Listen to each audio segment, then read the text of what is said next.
The following is a presentation of the Belly Up Sports Media Network.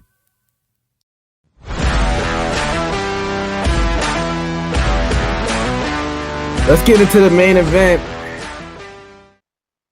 in the featherweight division for the flyweight division. We talked about featherweight so much earlier. Had my mind on that. Flyweight division for the undisputed championship. We had Alexandre Pantoja defeating Kai Asakura by technical submission. Yeah, so round one, Pantoja hurt Asakura early with that right hand and got him on the ground. And not too long after that, Asakura got back up, and it was pretty much a kickboxing match for the rest of the round. Both of them had their moments. And round two, Pantoja got Asakura in that rear clinch, was able to transition to the ground, got the rear naked choke, and it was night-night for Asakura, and he put him to sleep. And still, your undisputed champion, Alexandre Pantoja. What were your thoughts on this one, Amir? Yeah, Pantoja just looked good all the way around. I mean, good with the hands and on the feet, and definitely good on the ground. The thing I did notice was Asakura. I don't know if it was like nerves or something, but like he looked bored in the fight. Like he really didn't show a lot of emotion, didn't show a lot of energy, he was just kind of there. So, I mean, after the first minute of the fight, I was like, oh, this is not going the distance. Like, this guy doesn't seem like he's even trying or wants to be there. I mean, so hopefully it was just nerves or something, because I know he's a decent fighter. But, kind of to me, kind of a dark cloud on the card. Your main event was just kind of I think there was better fights on the card. Especially coming off Ian Gary and Shavkat, you go into this. It just, to me, Asakura just didn't seem like he wanted to be there or wasn't really interested. That's an interesting take. What are your thoughts on this one, Steve?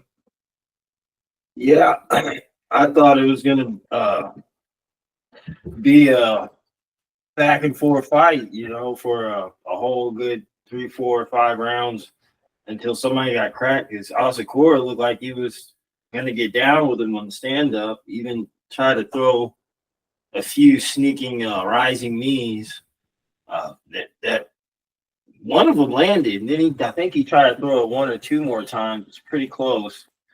And then I think that's when he started to know to buckle down. And I saw Pantoja turn on the switch and basically started dominating Asakura. And then when he took him to the ground, I think he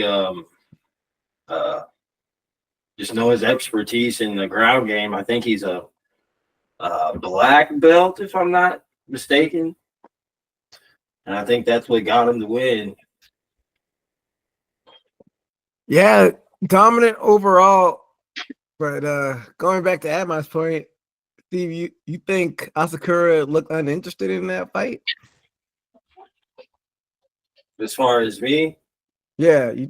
I thought he looked very interesting on stand-up at first, looked very quick and up to par with striking.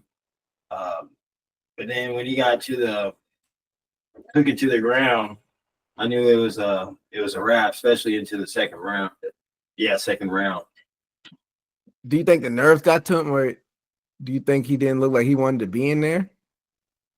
I think he was just purely outskilled, quite honest. So just the mismatch in skills. I don't know. He was a risen champion, like we talked about in the preview show. So they were kind of hype it up like that. So going forward, do y'all think these guys coming over from different organizations, the Risens, the won championships, PFL Bellator, y'all think they need to have like a one prove it fight before going, swimming with the sharks? Admire? I think so. Just So you kind of can avoid these type of things where he looks outmatched. Mm. I think it would be good just to bring them in and be like, hey, take this fight. Let's really gauge your skills because it kind of it proves the UFC fighters are better, Mm. but I don't know. It leaves a lot to be desired, I guess. Steve, what do you think? Yeah, because I can say on good. I'm trying to think of anybody that came over from a organization and their first fight was a championship fight. I can't think on percentage who's actually Was even it in the UFC. off the top of my head? I have to look. With Jake Shields, did he face GSP coming in? Mm,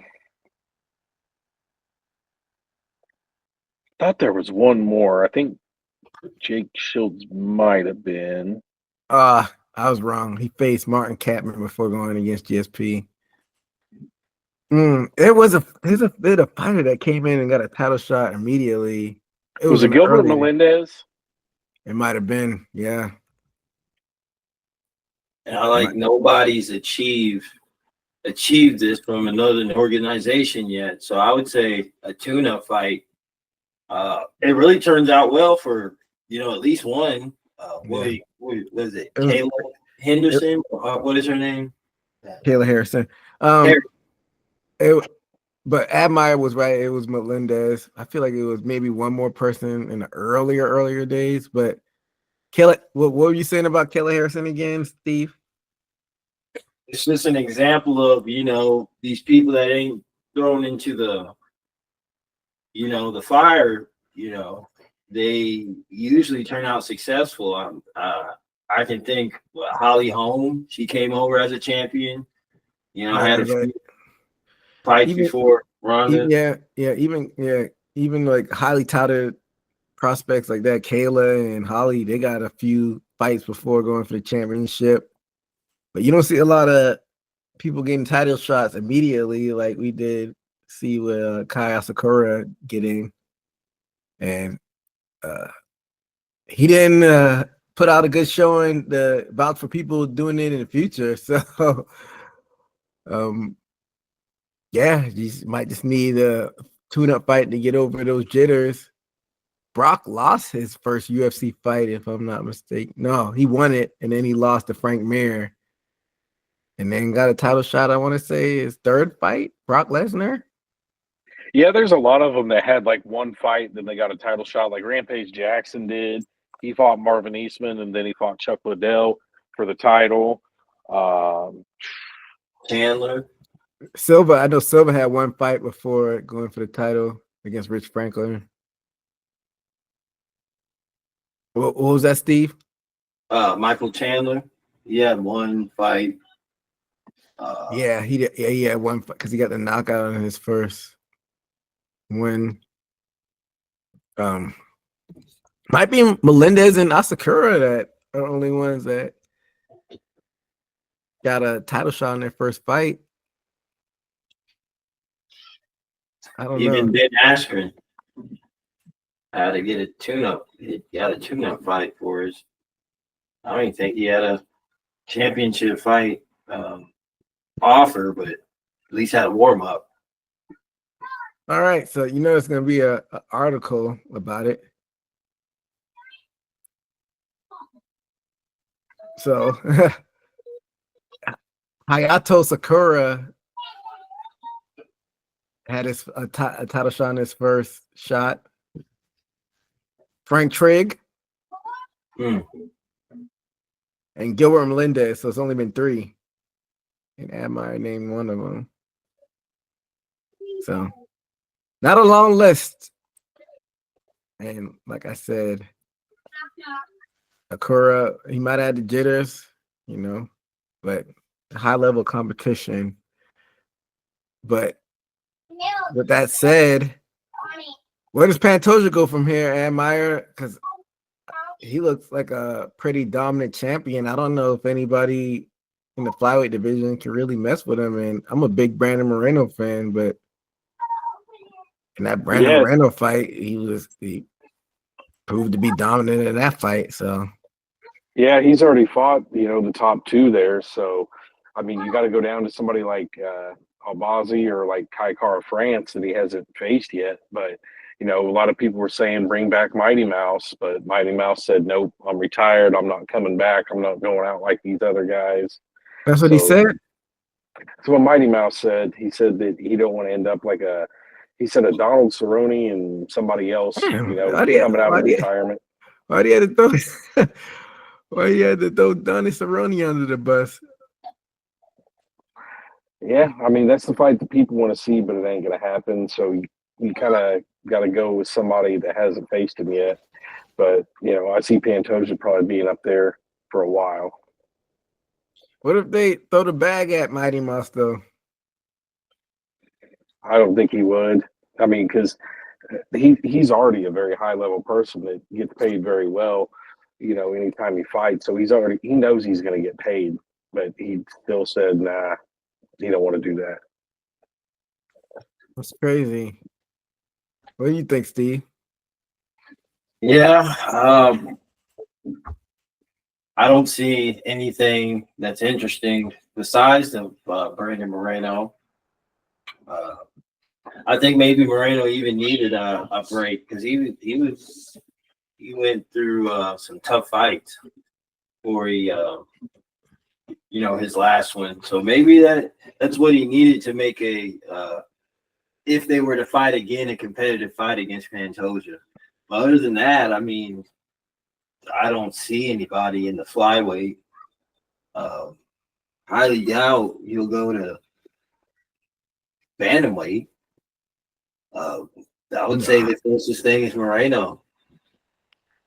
Yeah, but even with Moreno only has one fight. He beat Albazi, and he lost to Roval, who was another one that lost to Pantoja, and then there was Pantoja. So one went off 2 fight losses. I don't know how much you could sell that right now. Yeah, it's stuck between a rock and a hard place, and I definitely don't want to see Pantoja go up. I don't even know if he's even talking about going up to bantamweight. Even though, like, he's quietly, this is his 3rd title defense, which is crazy. He's got 3 title defenses already. I feel like he just won the belt. I guess this is how active he is. That's his 3rd defense already. So what was that top 5 again, Admire? Top 5, you got Royval at 1, Moreno at 2, Albazi at 3,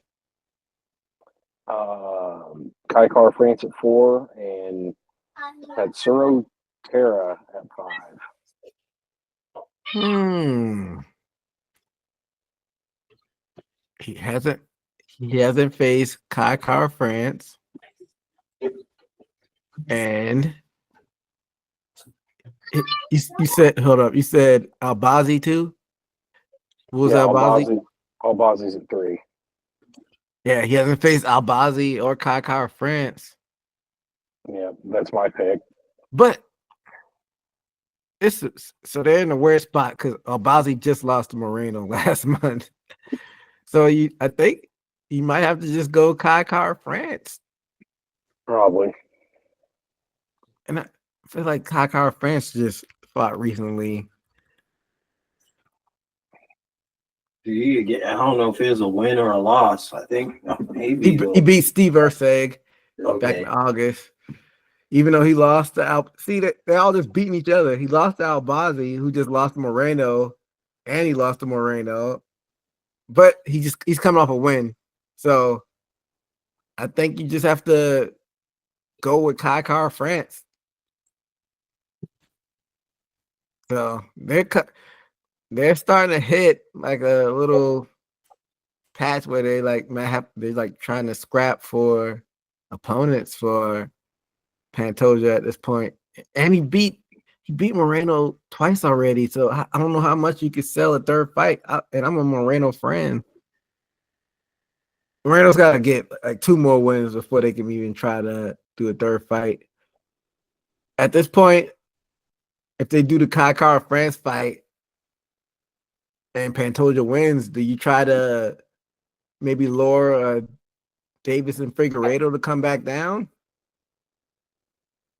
Yeah, that would probably be the better move, because I think that the top of the division, you have too many guys that have all faced each other. So why not bring him back? And he just came off a loss too, so unless they would offer him a straight shot to the title, I would say that would be a good option if they let him do that. Yeah, and I was thinking about his recent loss, but that you could sell it. That was at a higher weight class, and he's a former champion, and that's how you be able to sell that to him coming back down to flyweight. But I don't know. I think Pantoja is just that good, and they might have some trouble finding opponents for him, but we'll see how things play out in the future. Thank you for checking out this Haymaker Combat Sports segment. This full episode can be found on the Haymaker Combat Sports YouTube page and in audio form on all major podcast platforms. Until next time, peace.